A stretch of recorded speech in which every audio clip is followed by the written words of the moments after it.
Hello, and welcome to Spiritually Speaking with Althea. I'm Althea, and I'm delighted you've decided to join us today.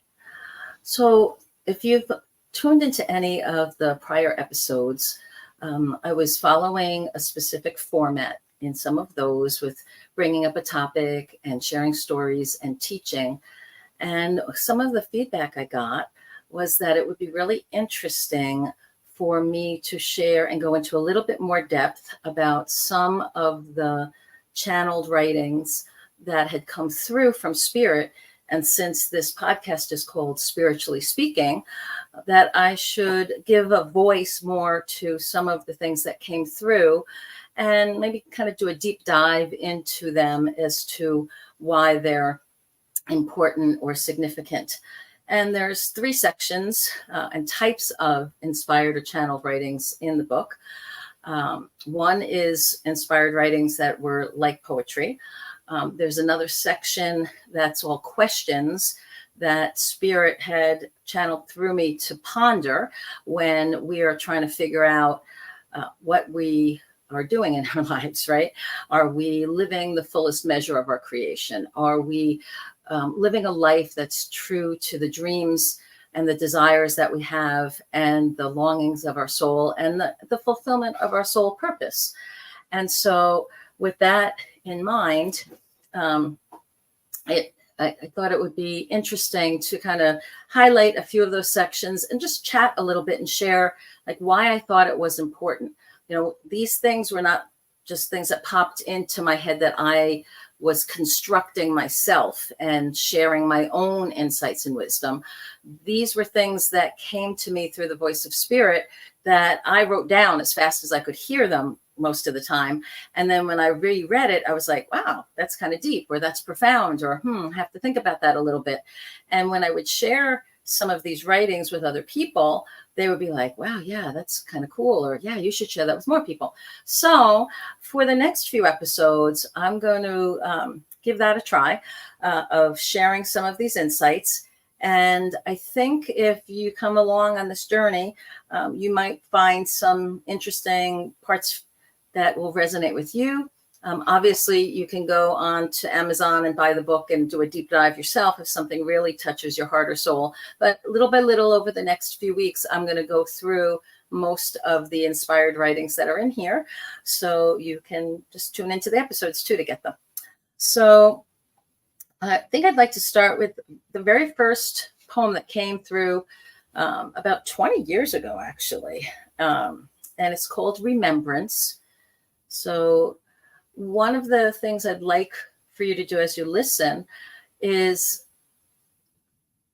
tune into or open yourself up to feel or access that vibration that was coming through, or that spirit that was coming through. Oh, so I guess maybe I should backtrack a tiny bit and just talk about channeling in general. For me, channeling started years ago with just journaling, right? And I would start to write, and some people call it automatic writing, where I would have a question and I would write my question on a piece of paper, and then I would kind of prime the pump. So if my question is, what was the most important thing I needed to be aware of right now? I would start the sentence, the most important thing you need to be aware of right now is, and then I would go with whatever I was hearing and I would write it and put it down there that way. And so it used to be just a tool that I used to get some additional insight or information or guidance on topics that I was most interested in. Then fast forward a few years later, when I was in meditation or when I was doing different exercises at a spiritual retreat, for example, at the Monroe Institute, sometimes I would just have this flash of insight that would come to me, or I would start to hear the voice of Spirit and feel like, oh, I should write this down. And so I would write down whatever I was hearing so I wouldn't forget it and I could look at it later. And then that evolved into some of these spiritual, inspirational passages that came through that seemed a lot bigger than just something personal for me. And so that's why I decided to share it. So the first one, again, I want to read today is called Remembrance. And I'm going to read them through once and then kind of talk about what I think what I got out of it. And then obviously I would love to hear from y'all, what, if anything, it meant to you as well. So remembrance. You stand in the center of your own universe. You are the love in the heart of your creation. Give voice to the song in your soul, longing for expression. You are the messenger unfolding the message, a truth ever known, yet joyfully forgotten, to delight you with discovery as you travel on. You are blessed and holy, despite any appearance of the profane.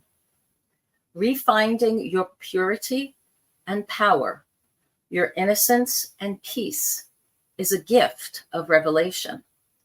The earth is your home, and you are her home, for she would have no being without the song of creation you collectively sing. So when I first read what I had written years ago, coming through from Spirit, I thought, wow, this is interesting. You stand in the center of your own universe. Well, yeah, that's we can only experience things from our own perspective, right? We can be in the midst of a family, in the midst of work, in the midst of community. But for us, we as an individual, spirit individual person, we are at the center of our own world. And we involve other people, and we invite other people, and we experience things with other people. But we truly are at the center of our own world. You are the love in the heart of your creation. So we were created to be this love, and self-love is really important. And the heart of our creation, the core of our being, is love. Give voice to the song in your soul, longing for expression. So that, to me, I love to sing. And so that line itself, give voice to the song in your soul, longing for expression. So what are the things in our life that we have always wanted to do? Those things that are kind of on that back burner to-do list, like one of these days I'll get around to. What are those creative pursuits, those joyful pursuits, the things that we have always wanted to express, but haven't found the form for it yet? We're being encouraged by Spirit to find those things and give voice to those things and make them happen. You are the messenger unfolding the message. So each of our lives tell a story. The impact that we have, the legacy that we leave, in a big part are the stories that we tell by the life that we lead, by the lives that we impact along the way. A truth ever known, yet joyfully forgotten, to delight you with discovery as you travel on. So if we knew and remembered what it was like on the other side of the veil, or before we came and were incarnated into this life, right? Things might be very different, but we allow a temporary amnesia, so to speak, so that we could have the excitement of rediscovering who we are and how we are a one and how we fit together and how we make up this amazing tapestry of existence, each of us adding our own thread into the mix. You are blessed and holy despite any appearance of the profane. And that one's a tough one, right?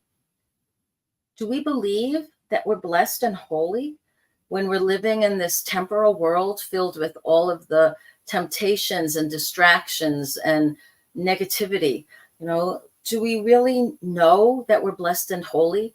Do we claim our birthright as a son or daughter of the Most High God if we're in that Christian ethic? Or do we understand that we're part of the oneness if there's a greater sense of source that is more that we align with?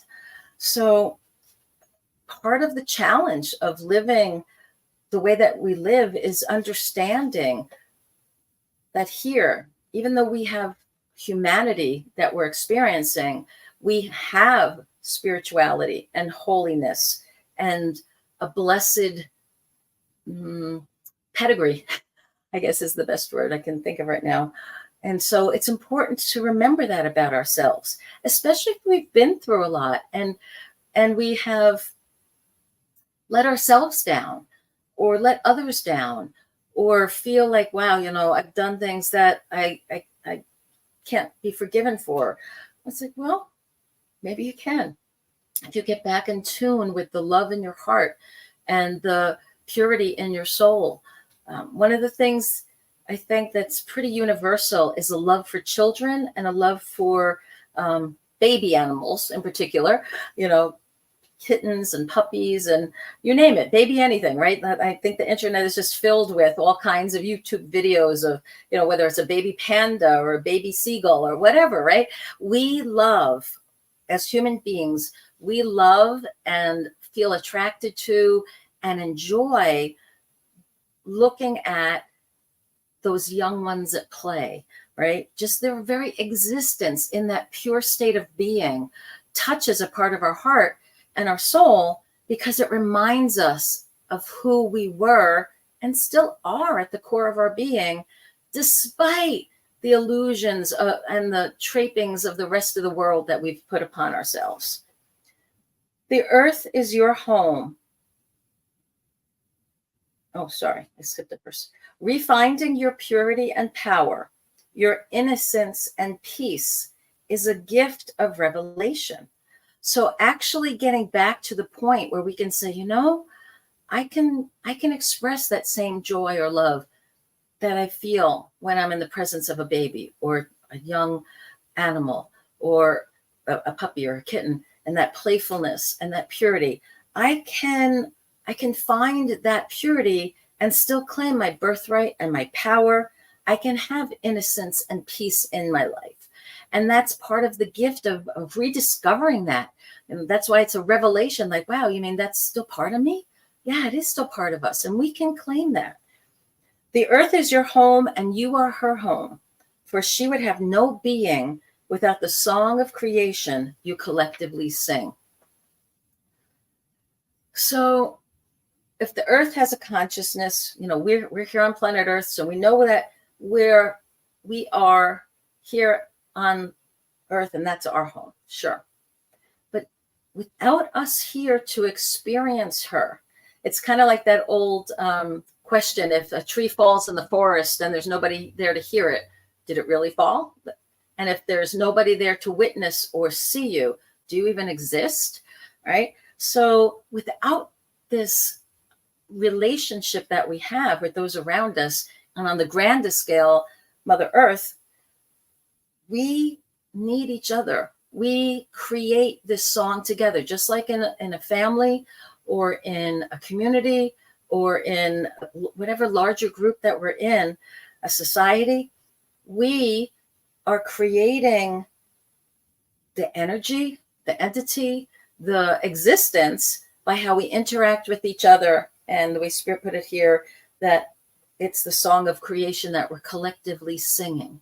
So are we singing in tune with each other in harmony? Are we singing in discord? Are we singing at high notes that are shattering glass or low tones that are calling the animals and making them howl, right? What are we doing? So when I read this poem, when it came through the first time, I thought, wow, this is remembrance. It's like, wake up, remember who you are as an individual, as a human being, as a member of this collective expression that we're going through on this planet.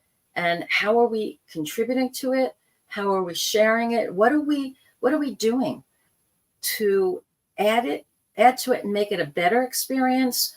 Or are we even aware that what we do makes a difference or matters? Do we know that we're a thread in a tapestry and we want to be the most beautiful, strongest thread possible in that tapestry? Or are we kind of just clueless going through our days and not even noticing what's going on? So that was one of the poems I wanted to share. And then I want to jump to the section that asks questions. And so I know as a fact that if you ask a better question, you get a better answer, right? So the nature of our questions matters. So in this particular one, I want to read the first couple of questions that Spirit came through. The following questions were impressed upon my mind when I was pondering about my life purpose and what should I be doing, and am I on track, and what would bring more joy into my world and more value to my clients and the people that I interacted with, that sort of thing. And so the first question is, what if the world is really perfect and it is our job to see it that way? What if we were perfect, like one of Michelangelo's masterpieces, where we simply have to remove the bits that are not coherent or consistent with the health or perfection we are striving to attain? Yeah. So, when those first came through, that was sort of a wow. Let me think about this a minute. Because it's really easy to sit there and bitch about the world or complain about other people or things we don't like. And it's really easy to be down on ourselves, right? And think, oh my God, yeah, I am so far from perfect, right? I have all these problems, whether they're physical problems or spiritual problems or emotional problems or financial problems or whatever, right? We have our own list of things that we like about ourselves and don't like about ourselves, that we love about our situation and that we hate about our situation. And what if it really was more of a perspective shift that we needed to do? So, it's one of the things that's like watching the news. I tried to stop watching the news for a while because it seemed to me like it was always negative. And after watching the news for a half hour, an hour every night, I felt depressed. I felt down. I thought, oh my God, the world is coming to an end. It's like, this is crazy. There's wars everywhere and natural disasters everywhere and contention everywhere and violence everywhere. And, where were the good news stories? And so when these questions popped in from Spirit, what if the world is really perfect and it's our job to see it that way? It was like, oh, wait a minute. How hard am I working at trying to find the good, to be the good, to see the good, to understand that everything has a reason and a purpose, and focus on learning what those are versus judging. One of the things I learned years ago is there's really no judgment in Spirit. It's more unconditionally loving, and that's what free will and free choice is all about, right? Spirit's like, look, do whatever you want that makes you happy or you feel is the right thing for you and your family. And as long as it works for you, Spirit will kind of stand by. And then if you want to change and do something better, they're like, okay, yeah. And they don't hold it against us, right? They just look at us and just see us for the light and the soul and the love that's within us. They're there to help if they can, but they don't judge us. Wouldn't it be amazing if we as human beings and brothers and sisters on this planet could stop the judgment and just accept people's decisions, love them for who they are, don't judge them, right? See, I remember years ago, there was a big, they called it a tolerance movement. And it's like, yes, we're going to be tolerant of anybody who's different. And I thought, wow, why don't we just love them? Because tolerance implies I have to put up with you, right? I have to tolerate you. Isn't that kind of like judgment in disguise? Oh yeah, I'm going to tolerate you. That means I'm judging you. I don't really like you, but all right, I'll put up with you. No, Spirit wants us to go beyond just that perception of differences and allow us to have that sense of oneness, at least on a heart level. It's almost like we all have very similar core values of we want to love and be loved. We want ourselves and our family to be safe and to be happy. We want to express the full measure of our creation, the creativity, the purpose of our soul. And we want to have a life that has a positive impact on others and leaves a legacy that matters. It's like, yeah, we made a difference. For whether we're on this planet for 1 minute or 100 years, we made a difference. in some way. We contributed to the whole. We learned something. We made life better for animals, for people, for a little patch of a garden, for something, right? That we did something good. So the second question, what if we were perfect like one of Michelangelo's masterpieces and just have to remove the bits that are not coherent or consistent with the health or perfection we're striving to attain? So I don't know about y'all, but I'm pretty hard on myself. And it's like, yeah, I'm starting to get gray. I got to color the hair again. And, things happen as you get older, right? And you're like, wow, what happened to this or this? It's like, wait a minute. There's still that sense of attainment possible. There's never a time to give up on becoming the best possible version of ourselves as we can at that time. We can be a masterpiece of our own creation. We just have to get rid of the bits, like Michelangelo chipped away the bits. And in case you don't know the reference there, when somebody interviewed Michelangelo about one of his statues and the process of like, did he visualize it ahead of time, or how did he create some of these sculptures? He essentially said that sculpture was imprisoned inside the block of stone or marble. And he just felt like it was his job to free it by removing the bits that were not that statue that he had envisioned in his mind, that was trapped inside. And so I related to that years ago when I heard that, because I felt like, oh, my soul feels trapped inside this body of mine in some ways, that I felt like I was this light and this joy, and I had these gifts to share. And it didn't seem to match with what was going on in my life or what I felt about my body.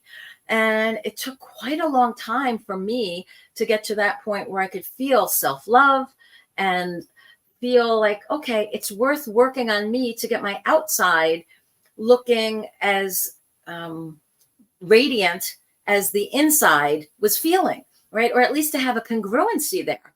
So I think what the takeaway I got from that, and why I wanted to share those particular two questions, is how would our lives be different if we weren't filled with judgment about the outside world, and if we weren't filled with self-criticism and judgment about ourselves, and we just simply worked each day a little bit more towards becoming the best possible version that we can, to free ourselves from those chunks of marble that are in our way, to free ourselves from the blocks and the limitations, and allow ourselves to burst forth out of whatever was holding us back from being that best possible version of self.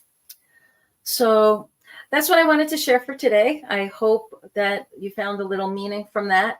Of course, as usual, you can like or follow the podcast here. You can share it. You can go to my website, altheajacob.com, for other information or to reach out to me. I'd love to hear from you and know what you think. And let me know how you this format and sharing of some of the spiritual speaking. That's literally the information that came through me from Spirit, and see how you like that. All right. Well, you have a wonderful and blessed day. And thanks again for joining me here. This is Althea from Spiritually Speaking with Althea, wishing you a wonderful and blessed day. Bye now.